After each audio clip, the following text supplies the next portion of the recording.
नमस्कार, सलाम, प्रणाम और सुबह के इंडी प्लस न्यूज देख रहे सभी दर्शकों को प्यार भरी सत श्री अकाल। दोस्तों, आधी रात को अमेरिकी बेसिस खाली हो रहे हैं।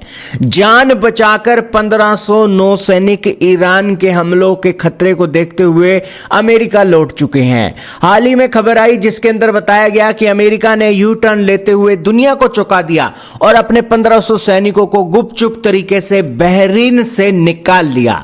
दोस्तों, अभी तक अमेरिका के ईरान की वॉर के अंदर कितने सैनिक अरब देशों में फंसे हुए हैं और क्या है सारा मामला, जानेंगे आज की इस वीडियो में। बहुत महत्वपूर्ण न्यूज है। चैनल पर नहीं हो तो जरूर सब्सक्राइब करना, बेल आइकन दबा देना, हो सके तो अपने दोस्तों से वीडियो को जरूर शेयर करना। दोस्तों, अमेरिका ईरान इजराइल की जंग को चले हुए 37 से 38 दिन हो गए हैं और इन दिनों में दोस्तों अमेरिका के 50,000 सैनिक मिडिल ईस्ट के अंदर तैनात हैं और दूसरी तरफ एक विशाल देश है जिसका नाम है ईरान। और ईरान की आबादी की बात की जाए तो ईरान के पास 9 करोड़ लोग हैं और 9 करोड़ लोगों के देश के ऊपर हमला किया है अमेरिका ने, जिसके अमेरिकी की सैनिक मौजूद हैं 50,000 की संख्या में अमेरिका के इन अरब देशों के बेसिस में।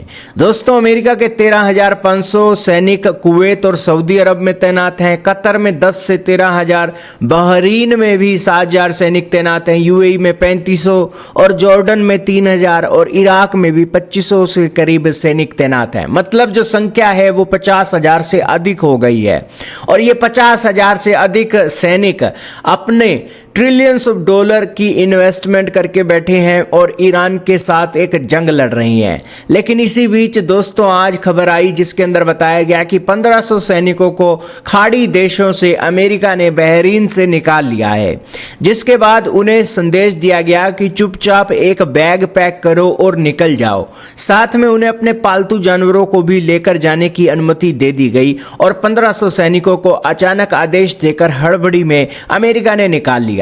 और उसके बाद दोस्तों सुबह खबर आई कि अमेरिका ने ईरान के साथ 14 दिनों के लिए सीज फायर कर लिया है। वैसे तो दोस्तों अमेरिका और ईरान के बीच में दूरी 10,000 से लेकर 11,500 किलोमीटर की है। इतनी दूरी तक दोस्तों जंग जारी रखना कोई खाला जी का वाड़ा नहीं है। यही कारण है कि इतने दिनों की जंग में, 37-38 दिनों की जंग में अमेरिका को छठी का दूध ईरान ने याद दिलवा दिया है। और इसी बीच दोस्तों यहां पर 38 दिनों के संघर्ष में ईरान ही जीतता हुआ दिखाई दे रहा है, क्योंकि डोनाल्ड ट्रंप की स्टेटमेंटें हर दूसरे दिन के अंदर बदल रही थी। ईरान ने दोस्तों अपने दम पर अमेरिका को झुकाते हुए यहां पर चीजों को सहमति की और इस जंग के अंदर भले ही जंग को अमेरिका ने शुरू किया हो, लेकिन इस जंग को बंद करवाने में दोस्तों ईरान ने महत्वपूर्ण भूमिका निभाई है, भले ही यह जंग 14 दिनों के लिए बंद हुई हो। दोस्तों, अभी 10 पॉइंटों का एक शांति प्रस्ताव ईरान ने एक भेजा है, जिस प्रस्ताव पर ट्रंप ने बातचीत के लिए कहा है कि यह एक वर्केबल बेसिस है।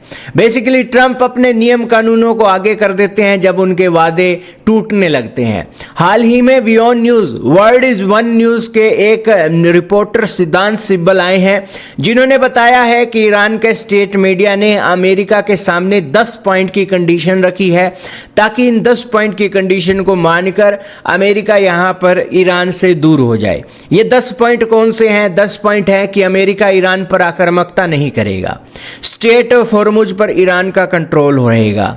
तीसरी बात रखी गई कि यूरेनियम के एनरिचमेंट को मंजूरी दी जाए। चौथी बात रखी गई कि सभी प्राथमिक प्रतिबंध हटाए जाएं। पांचवी बात रखी गई कि सभी सेकेंडरी सैंक्शन हटाए जाएं और छठी बात रखी गई कि संयुक्त राष्ट्र सुरक्षा परिषद के सभी प्रस्तावों को रद्द किया जाए। सातवीं बात रखी गई कि IAEA बोर्ड ऑफ गवर्नर्स के सभी प्रस्तावों को रद्द किया जाए। आठवीं बात रखी गई कि ईरान को मुआवजा दिया जाए क्योंकि उसके ऊपर जंग थोपी गई। नौवीं बात रखी गई कि क्षेत्र से अमेरिकी लड़ाकू बलों की वापसी हो और 10वीं बात रखी गई कि लेबनान के वीर इस्लामी प्रतिरोध सहित सभी मोर्चों पर युद्ध की समाप्ति हो। ये 10 पॉइंट का प्लान एक ईरान के स्टेट मीडिया ने अमेरिका के सामने रखा है, स्थायी शांति के लिए, लॉन्ग टर्म के पीस के लिए। और देखना होगा होगा अमेरिका इस 10 पॉइंट की कंडीशन के ऊपर अपने कौन से पॉइंट रखता है, और इन 14 दिनों के अंदर दोस्तों देखना होगा कि दोनों देश कौन सी बातों पर सहमति जताते हैं, कौन सी बातें एक दूसरे की मानते हैं और चीज़ों को सॉल्व करके वर्ल्ड की पीस के लिए खुद भी बेहतरीन लाइफ जीते हैं और वर्ल्ड को भी बेहतरीन लाइफ दे सकते हैं। ये अब आने वाले 14 दिन बताएंगे, लेकिन ये एक अच्छी बात है। और इसी बीच दोस्तों आपका क्या मानना है कमेंट सेक्शन में जरूर बताइएगा।